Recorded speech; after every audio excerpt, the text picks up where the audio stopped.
Iya. Jadi di padang mahsyar itu nanti ya, ketika semua orang menunggu ribuan tahun sebetulnya ya, kemudian meminta syafaat ya kepada nabi-nabi, itu mulai dari Nabi Adam, Nabi Nuh, Nabi Ibrahim, Nabi Musa, Nabi Isa. Itu semuanya tidak bisa memberikan syafaat kubra itu kecuali Rasulullah Sallallahu Alaihi Wasallam. Dan Rasulullah Sallallahu Alaihi Wasallam mendapatkan ini karena beliau melaksanakan sholat tahajud itu. Dan kita sebagai umatnya disunahkan untuk sholat tahajud.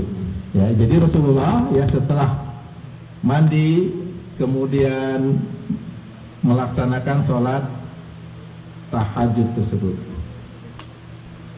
Kemudian Rasulullah SAW ya itu akan ya setelah mandi itu akan biasanya kalau sebelum berangkat ke masjid untuk sholat subuh, beliau akan ya terkadang beliau menggunakan pakaian sama dengan pakaian beliau gunakan untuk tidur. Jadi beliau kadang ya tidak berganti pakaian ke masjid itu, menggunakan pakaian yang sama dengan yang beliau gunakan untuk tidur. Tapi kadang-kadang beliau juga memakai pakaian baru. Nah, setiap beliau Rasulullah SAW berpakaian yang baru itu, ya beliau akan selalu berdoa ya pada Allah Subhanahu wa Ta'ala.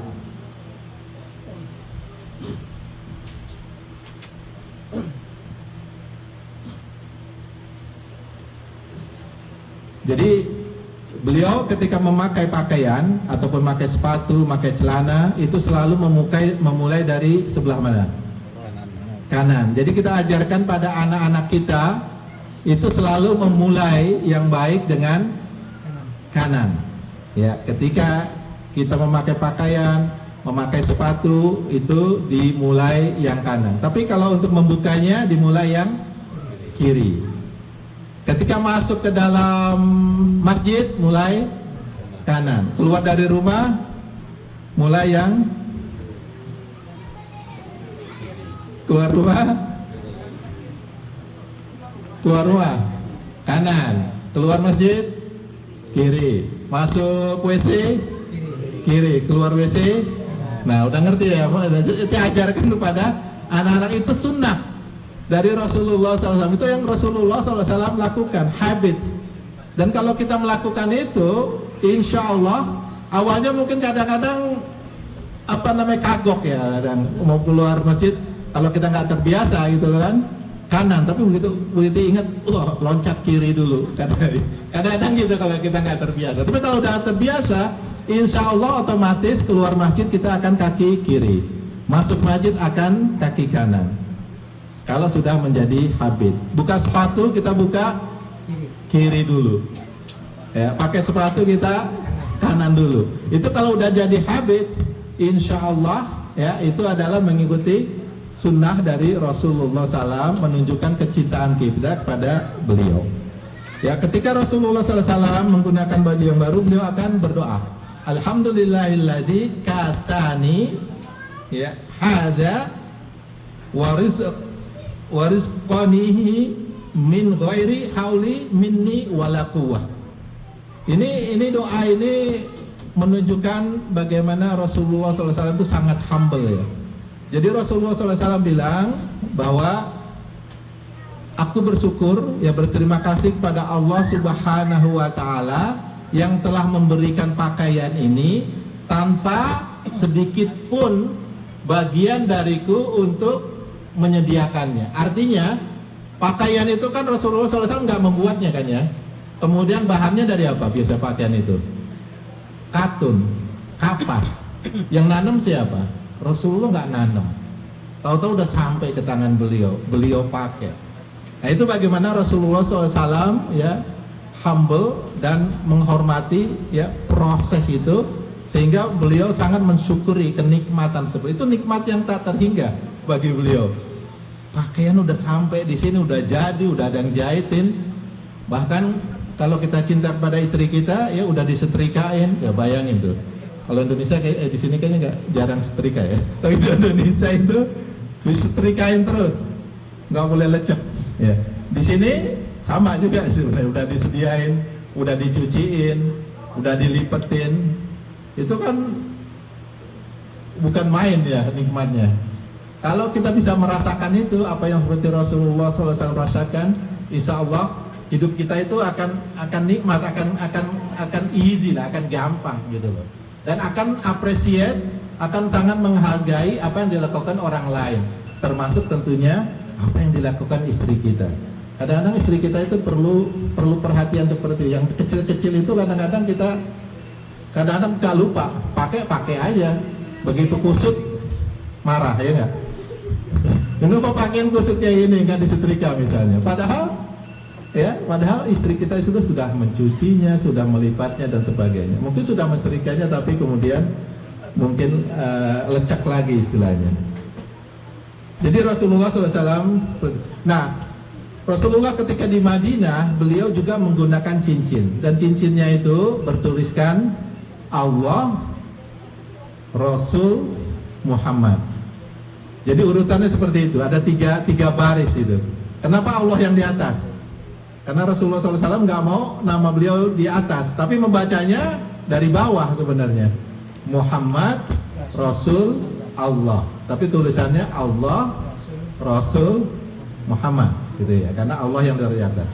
Nah, ketika beliau masuk ke dalam kamar kecil atau WC, itu cincinnya itu dibuka, dilepas. Kenapa? Karena ada nama Allah Subhanahu wa Ta'ala di sana. Nah, ini sebagai pesan ya untuk kita. Mungkin kita sering melihat iklan, ya ada yang menjual necklace bahasa Indonesianya apa ya? Kalung yang kadang-kadang ada bahasa Arabnya gitu ya. Ada nama Allahnya di sana. Itu kalau saya sarankan jangan beli aja. Ya, kecuali kalau memang Anda bisa membukanya setiap saat masuk ke dalam kamar mandi. Karena nggak boleh nama Allah itu masuk ke dalam kamar mandi. Itu sekarang udah banyak tuh yang menjual kalung yang ada nama Allahnya. Ya, lebih baik nggak usah dibeli. Mungkin kan mungkin kayak mengikuti sini kan, mungkinnya ada gambar simbol-simbol agama mereka gitu. Kita nggak perlu seperti itu, karena malah merepotkan kita sendiri nantinya. Apalagi kalau kita harus tinggal di luar. Apa yang terjadi kalau kita kalungnya dari emas, kita tinggal di luar, hilang. Ya. Nah, itu salah satu bagaimana Rasulullah SAW yang mengajarkan kepada kita bahwa nama Allah itu tidak ada di dalam kamar mandi. Dan kalau kita ingin mengajarkan anak kita untuk membaca doa itu, ya, saya pernah ada teman yang naruhnya di dalam kamar mandi. Kalau bisa jangan di dalam kamar mandi, taruhnya di pintu atau di dinding, tapi yang di luar, jangan di dalam. Ya, jadi sebelum masuk baca doa itu. Apa sih doa apa sebelum masuk kamar mandi? Bismillahi a'udzubillahi minal hubusi wal khaba'ith. Bismillahi Allahumma inni a'udzubika minal hubusi wal khaba'ith. Ya, itu dibacanya jangan pas sudah bertindak ke dalam kamar mandi, tapi di luar kamar mandi. Masuk dengan kaki kiri. Keluar doanya apa? Rasulullah SAW membaca doa ini. Apa yang kita baca setelah keluar kamar mandi? Ghufranak. Kita memohon ampun pada Allah Subhanahu wa Ta'ala. Ya. Sometimes kita juga baca kalau emang perut kita sakit perut ya, kita baca alhamdulillahilladzi anil hadza wa afani. Ya, kita berterima kasih kepada Allah yang telah membebaskan kita dari rasa sakit tersebut dan menyehatkan tubuhku. Nah, ini keseharian dari Rasulullah Sallallahu Alaihi Wasallam. Itu masih pagi hari itu, belum 24 jam, masih baru setelah sholat tahajud. Kemudian beliau biasa juga melaksanakan sholat sunnah ya di rumah 2 rakaat ya, karena rumah beliau itu dekat dengan masjid. Kemudian baru berangkat ke masjid untuk melaksanakan sholat fajar. Setelah sholat fajar, beliau biasanya akan duduk ya dengan para sahabat. Beliau akan berzikir dan juga mungkin memberikan pelajaran sampai waktu syuruk. Ya, terbit matahari, kemudian tunggu sekitar 15 menit, beliau akan melaksanakan sholat syuruk. Apa pahala dari sholat syuruk? Isi dunia dengan isi. Nah, itu sholat sunnah sebelum fajar itu, dunia dengan seisinya. Sholat syuruk itu adalah umroh dan haji komplit, ya pahalanya. Bukan berarti orang yang melaksanakan sholat syuruk itu nggak wajib untuk haji, tetap wajib haji ya. Tapi kalau dia belum mampu haji, insya Allah dengan melaksanakan sholat syuruk tersebut, dia atau beliau akan mendapatkan pahala umroh dan haji secara lengkap, secara komplit. Ya, mungkin Mas Joko saya sampai sini dulu ya, mungkin nanti terlalu panjang, nanti bisa kita lanjutkan kapan-kapan. Tapi yang jelas paling enggak dari pagi itu ya, kalau kita bisa mengikuti sunnah Rasulullah SAW ya, mulai dari bangun, kemudian membaca doa, berwudu, mandi, sholat tahajud, sholat sebelum subuh ya di rumah, kemudian sholat fajar, syuruk dan sebagainya. Mudah-mudahan Allah Subhanahu wa Ta'ala akan memberikan kemudahan kepada kita untuk melaksanakan sunnah-sunnah yang lainnya di siang harinya. Karena nanti di siang hari Rasulullah SAW juga akan melaksanakan habit ataupun sunnah-sunnah yang apabila kita ikuti akan juga menjadi bagian dari habit kita, insya Allah. Jadi saya kembalikan kepada Mas Joko, kalau mungkin ada tanya jawab, ataupun kalau mau langsung ditutup juga dipersilakan. Mas Joko Okay. mana?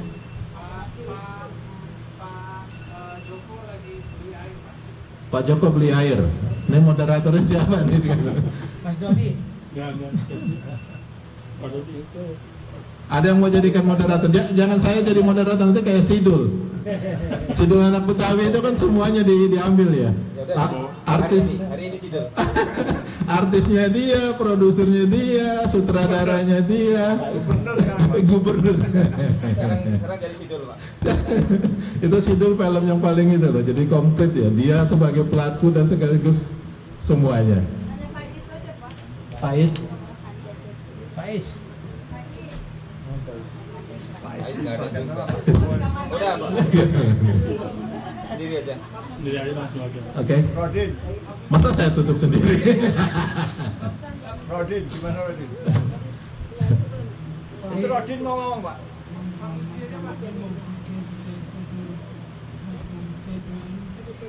Saudara.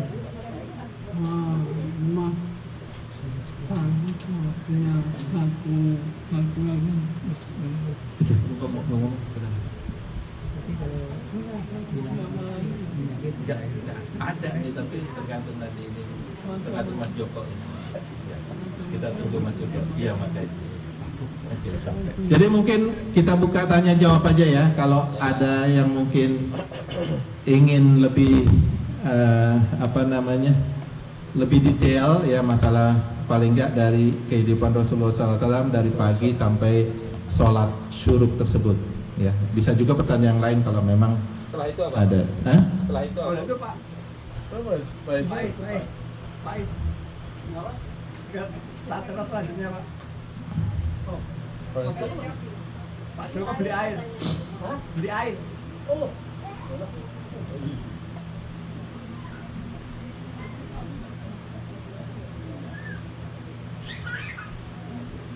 Oke, setelah itu yang jelas Rasulullah SAW ya pulang ke rumah, kemudian beliau menemui istri-istri beliau, dan biasanya kalaupun nggak berpuasa maka beliau akan buka kulkas. Ada kulkas nggak Jam?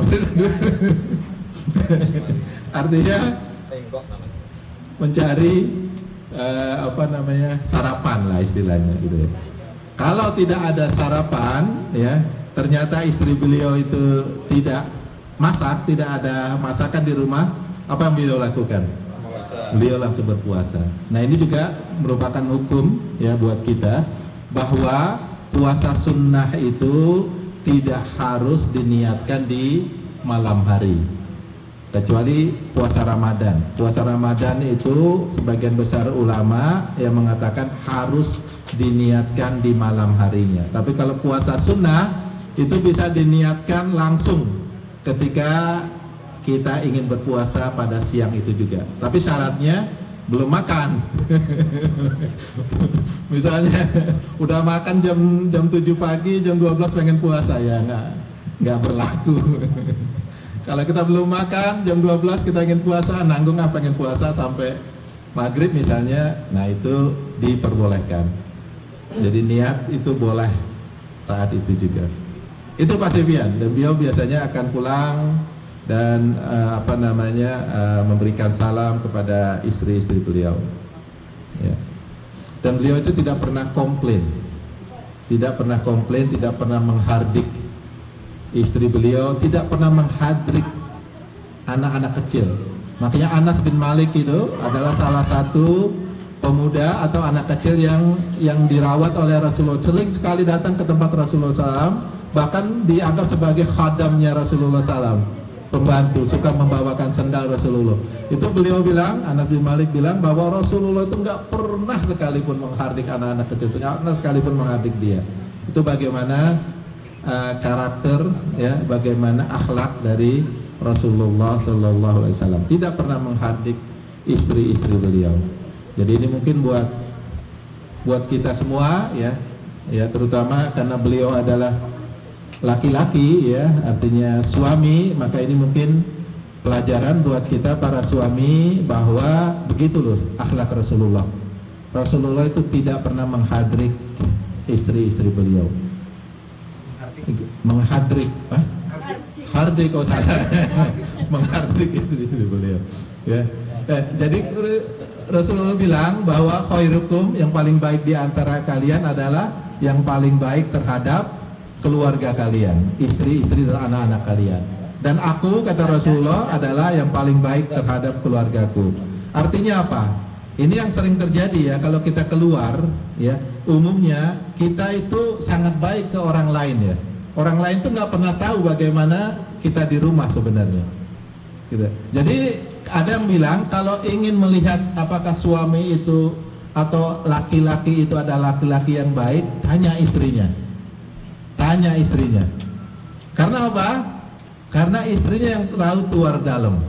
Iya nggak? Kelihatannya dia bos di kantornya, baik benar kepada pegawainya semua. Dia apalah, sebagai apa, ya, di luar itu ustadz lah istilahnya. Ustadz, ya. Oh, yang gampangnya lah, baik kepada semua orang, ditegur semua, dikasih salam semua orang, itu ya. Tapi belum tentu di rumah itu seperti itu. Padahal Rasulullah SAW bilang yang paling baik di antara kalian adalah yang baik terhadap istri dan anak-anaknya atau terhadap keluarganya. Karena apa? Ya, karena ukuran yang baik itu ternyata adanya di keluarga, nggak di luar. Kalau di luar itu, ya, itu nggak terukur, nggak akan bisa terukur. Karena orang di luar itu bisa menggunakan apa? Menggunakan topeng, ya, menggunakan topeng yang paling baik dengan wajah yang paling manis, ya. Tapi di dalam rumah wajahnya diganti, topengnya dibuka. Ya mudah-mudahan topengnya sama wajahnya sama, ya, artinya bagus. Nah itu yang paling baik. Karena kalau sudah di rumah baik, pasti di luar baik. Pasti di luar baik. Karena apa? Ya, karena di rumah itulah yang menunjukkan sebenarnya dia kebaikan dia. Khairukum, yang paling baik di antara kamu adalah yang paling baik di rumahnya. Kalau di rumahnya nggak baik, bisa jadi di luar dia baik. Bisa jadi. Karena apa? Karena mereka biasanya nggak mau dibilang orang yang nggak punya sopan santun, orang yang nggak ramah dan sebagainya. Tapi di rumah dia nggak ramah pada istrinya. Nah itu nggak baik menurut Rasulullah Sallallahu Alaihi Wasallam. Jadi mudah-mudahan, ya, kita bisa baik di rumah dan tentunya juga bisa baik di luar rumah. Ada lagi yang mungkin Pak Is mau ngambil sebagai moderator? Iya. Waalaikumsalam warahmatullahi wabarakatuh. Mengaminkan doa Pak Agus, semoga bapak-bapak yang di sini bisa mengikuti sunnah-sunnah Rasulullah. Amin. Amin. Nanti biasanya ada salah satu surah yang paling disering bapak-bapak. Ya. Nanti pasti Pak Agus sampai ke situ juga. Iya. Tapi yang di sini dilompati ya. Udah Tidak tadi. menghadik, menyayangi. Pasti bapak-bapak udah tahu semuanya itu ya. Apa itu? Anissa ayat 3. Nah itu kita sama kemarin ngaji sama Ustaz Apa toh? Abdul Hadi bahwa kita nggak boleh mengingkari ayat itu. Dan itu memang diperbolehkan gitu loh. Kita memang tapi ada doanya kata semoga tidak menimpa kami gitu. Jadi kita nggak mengingkari tapi semoga Om Nanang ini senyum-senyum. jadi tidak menimpa kami.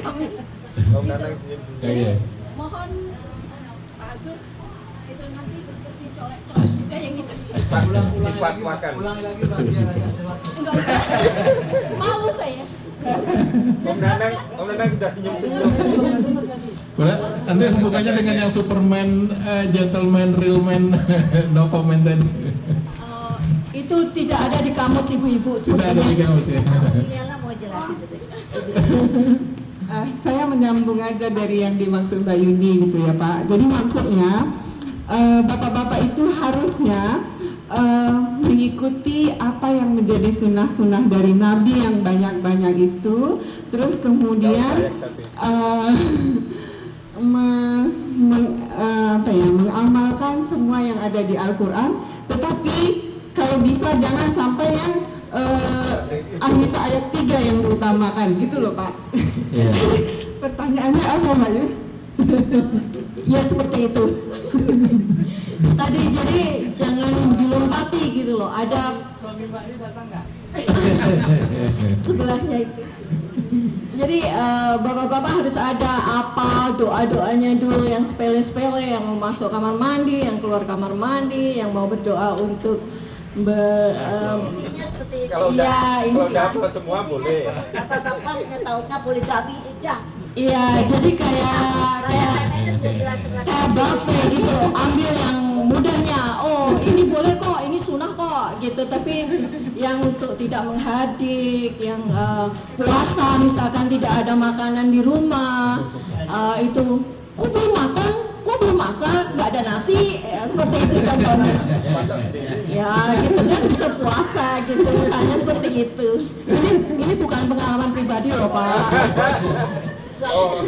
Suaminya tuh termasak. Ya gitu aja. Assalamualaikum warahmatullahi wabarakatuh. Waalaikumsalam warahmatullahi wabarakatuh. Jadi memang kemarin waktu kita ngaji dengan Ustadz Abdul Hadi ya, itu diceritakan atau ada ayat yang mengatakan ada kelompok manusia itu yang percaya mengimani satu ayat atau beberapa ayat tapi mengingkari ayat-ayat yang lainnya. Ya, ini sebenarnya menunjukkan kepada waktu itu adalah cerita kaum Yahudi, ya, di mana kaum Yahudi itu ya mengimani ayat-ayat tertentu, kemudian nanti akan mengingkari ayat-ayat yang lain, gitu ya. Nah, di sana ya disebutkan bahwa sebagai Muslim kita itu dilarang, itu haram hukumnya seperti itu. Jadi semua ayat Al-Quran itu harus diimani, dipercayai sebagai kebenaran yang hakiki. Ya. Nah, entah nanti yang kita imani itu tidak sesuai dengan rasa hati kita, itu bukan berarti ayatnya yang salah, gitu loh. Bukan berarti terus langsung kita tolak. Karena kalau kita tolak itu jatuhnya akan menjadi dosa. Nah, karena kita mengingkari ayat Allah Subhanahu wa taala. Yang beliau contohkan itu ayat surah An-Nisa ayat 3 ya. Surah 4 ayat 3.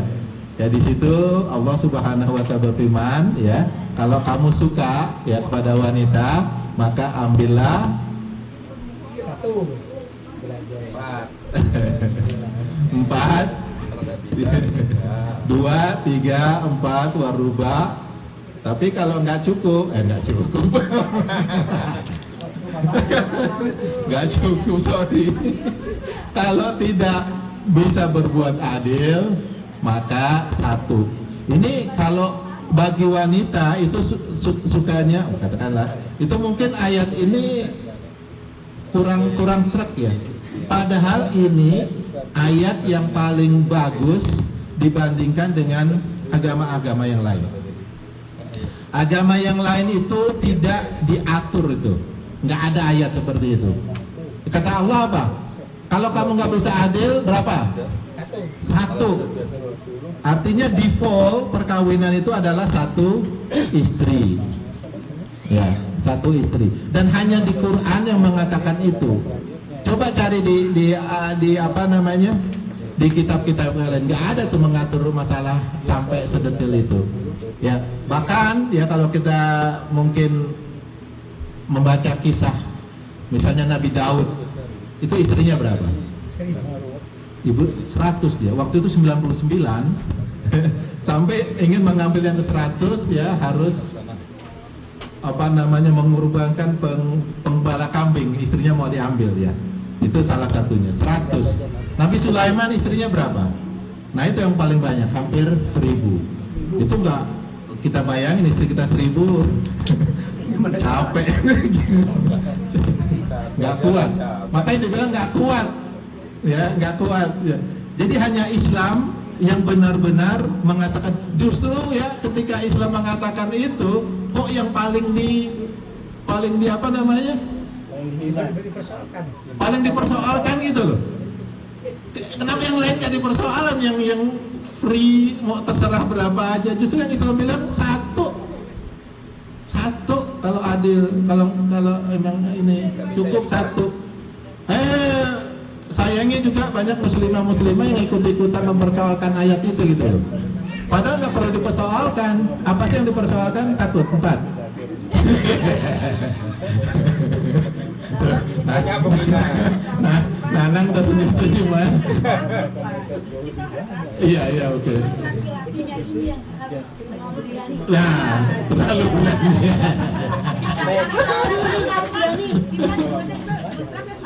Santai ya. Master case. Udah ada itu, santai katanya. Udah ada green light. Iya. Nah, ini sekarang ke laki-lakinya. Saya bingung juga nih karena saya laki-laki ini. Udah diwakili aja, Pak. Diwakili. Tapi kalau saya emang nggak kuat, saya nggak mampu, satu aja udah repot bener. Masa toh?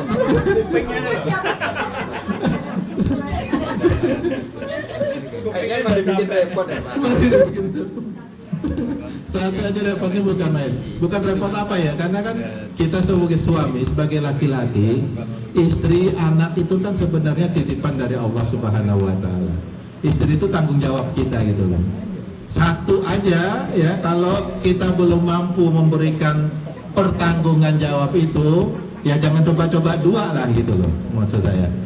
Boleh aja, boleh, nggak ada masalah. Tapi kalau prinsip saya 1 aja kok susah bener.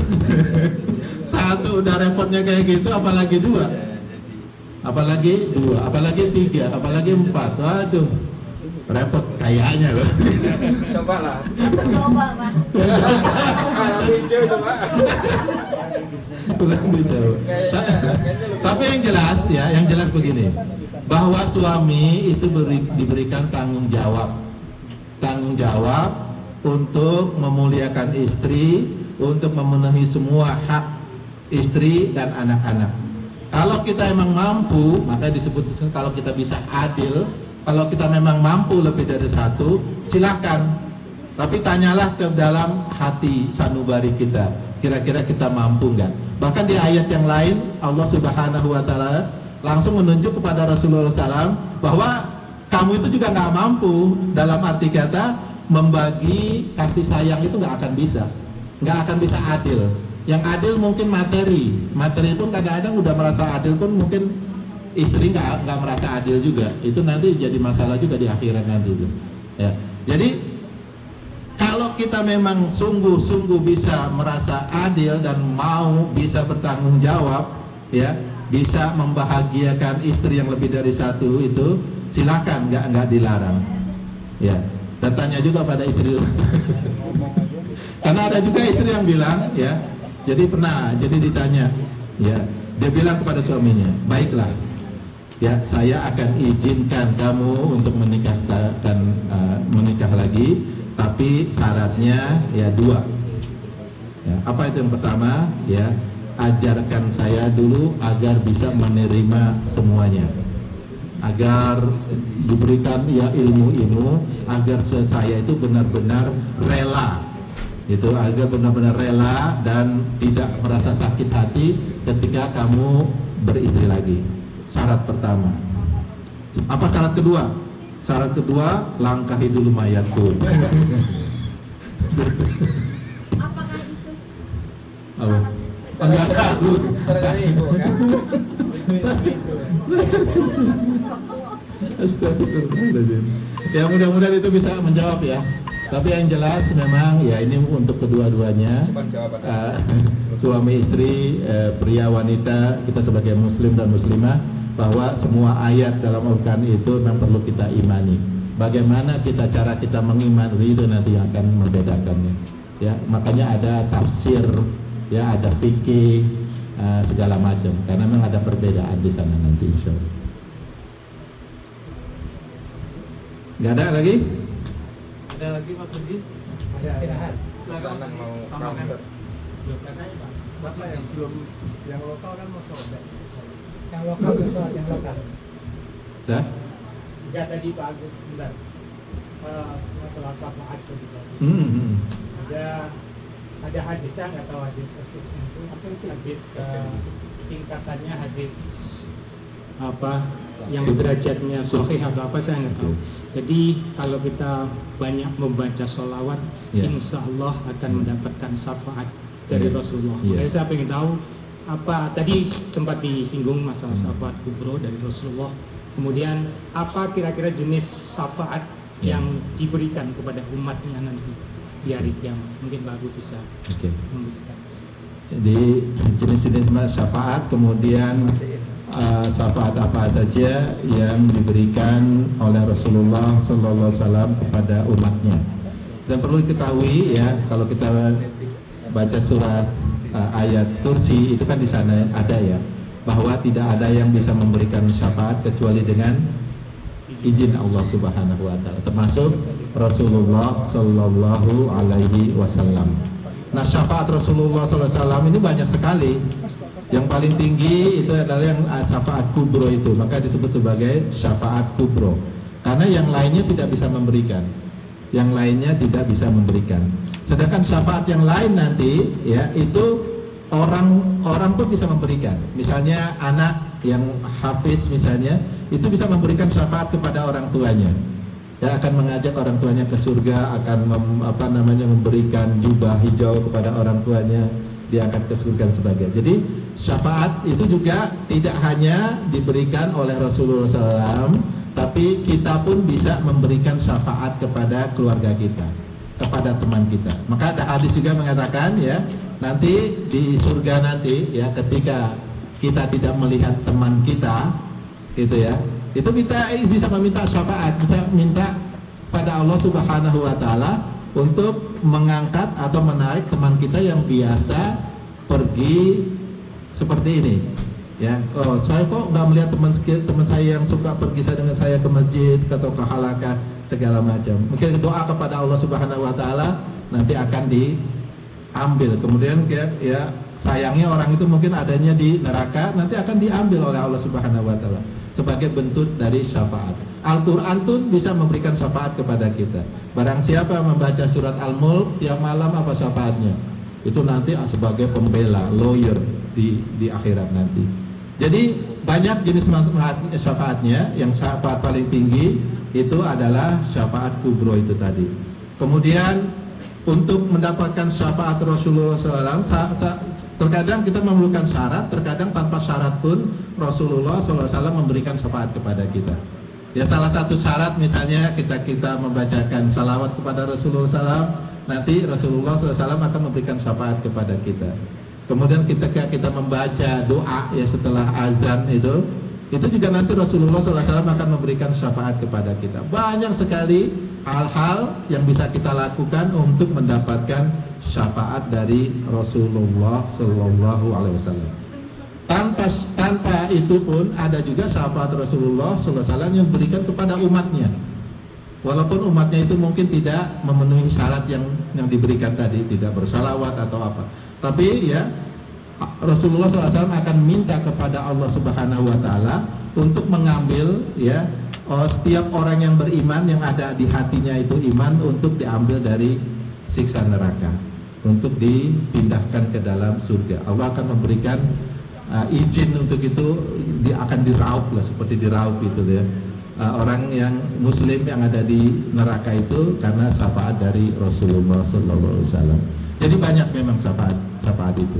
Dan sekali lagi tidak hanya Rasulullah SAW yang bisa memberikan syafaat, kita pun bisa memberikan. Tapi syafaat yang kita berikan itu hanya bisa diberikan, ini yang perlu kita ketahui, hanya bisa kita berikan ketika kita di surga. Artinya hanya orang surga, hanya penduduk surga yang bisa memberikan syafaat kepada yang lainnya. Kalau dia bukan penduduk surga nggak bisa memberikan syafaat. Ya, jadi syafaat yang orang ya selain Rasulullah SAW berikan itu ya hanya bisa diberikan ketika sudah pada langkah terakhir kehidupan di akhirat. Saya itu pernah memberikan materi kalau nggak salah masalah itu ya, bahwa di akhirat itu nggak hanya satu step, tapi ada beberapa step.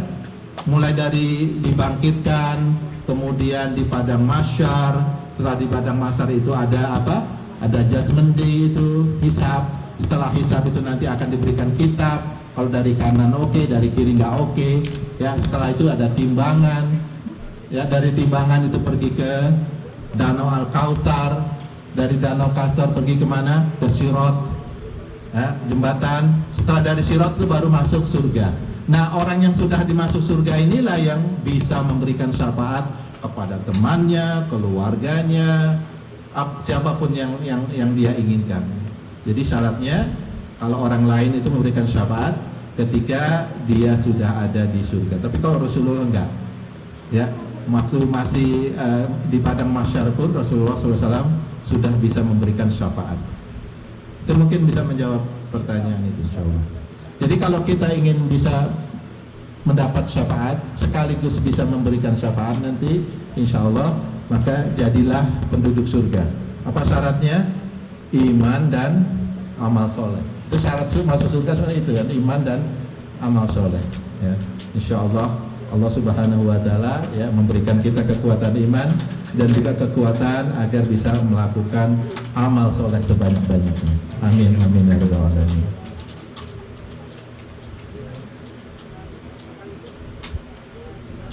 Ada lagi yang ingin bertanya barangkali?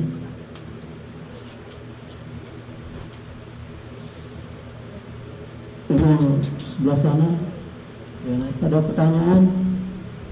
Yang sudah agak dewasa.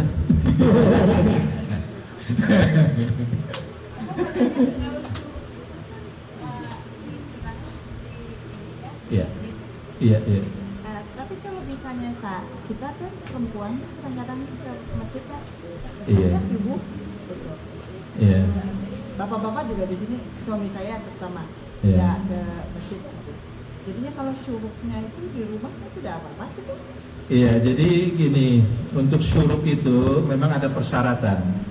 Jadi untuk sholat syuruk itu ini ada persyaratan. Ini terutama ya diberikan untuk laki-laki. Insya Allah untuk istri pun ya, untuk wanita pun bisa melakukan. Tapi yang jelas hadisnya jelas ya, jelas untuk memang laki-laki yang pergi ke masjid. Jadi syarat untuk mendapatkan pahala umroh dan haji komplit itu ya setelah sholat syuruk itu adalah pertama ya bahwa orang ini pergi ke masjid di subuh fajar, sholat fajar berjamaah, kemudian tinggal di masjid untuk berzikir ya atau membaca Quran ataupun apa yang dilakukan untuk mengingat Allah Subhanahu Wa Taala sampai terbit matahari. Ya, kemudian 15 menit, sekitar 15 menit setelah terbit matahari dia melaksanakan sholat syuruk dan pahalanya adalah umroh dan haji komplit. Nah kalau ibu-ibu ya mungkin bisa dilakukan di rumah. Tapi hadis yang mengatakan ini untuk ibu-ibu itu enggak jelas. Tapi sebagian ulama mengatakan ibu-ibu bisa melaksanakan di rumah, ataupun kalau tidak melaksanakan di rumah, kalau punya niat seperti itu insya Allah juga mendapatkan pahala yang sama. Syuruk, nah begini ya. Jadi nggak beda, udah benar. Jadi duha itu dibagi 3 golongan. Ya, duha itu apa artinya sholat duha? Sholat duha itu adalah sholat yang dilakukan setelah fajar sampai sebelum zuhur. Jadi syuruk itu juga artinya duha, tapi duha yang paling awal. Nanti ada sholat duha pertengahan. Kalau duha yang paling awal itu pahalanya adalah pergi umroh dan haji ya secara komplit. Kalau duha yang pertengahan itu pahalanya adalah seluruh sendi-sendi kita itu bertasbih dan Allah Subhanahu wa taala akan mengampuni dosa-dosa kita walaupun sebesar buih, sebanyak buih di lautan. Itu duha yang pertengahan, ya mungkin jam 9, jam 10 gitu ya. Tapi ada duha yang akhir, yang 11 ya sebelum mendekati zuhur itu, dan pahalanya ini ya ini terutama bagi orang-orang yang punya hutang. Ya, jadi kalau melaksanakan sholat duha ini, insya Allah ya akan dimudahkan kepada orang tersebut untuk membayar hutangnya, mendapatkan rezeki ataupun apapun bentuknya untuk terbebas dari hutangnya. Jadi syuruk itu adalah duha, ya bagian dari duha awal. Ya.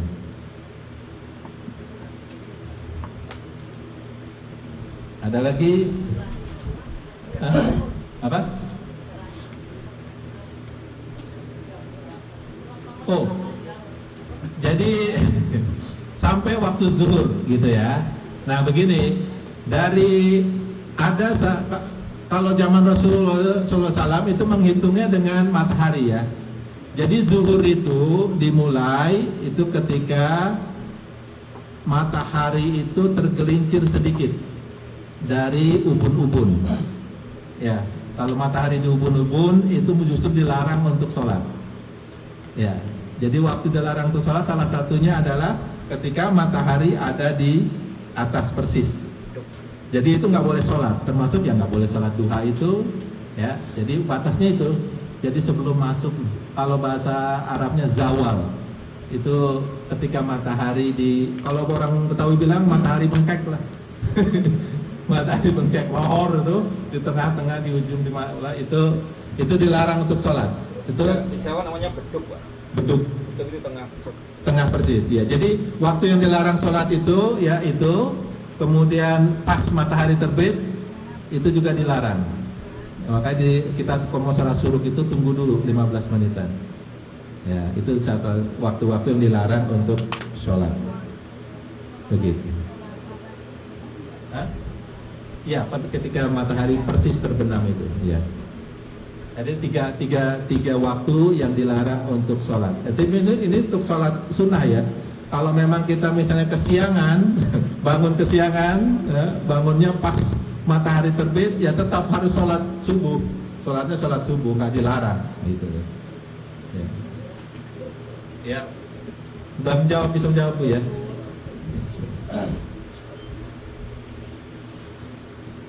Udah pada ngantuk? Udah dari tadi ya. Kayaknya moderatornya nggak pulang-pulang nyari airnya, kayaknya ke kaki nih, nggak nyari airnya. Tilawah. Pak Bowo tilawah katanya.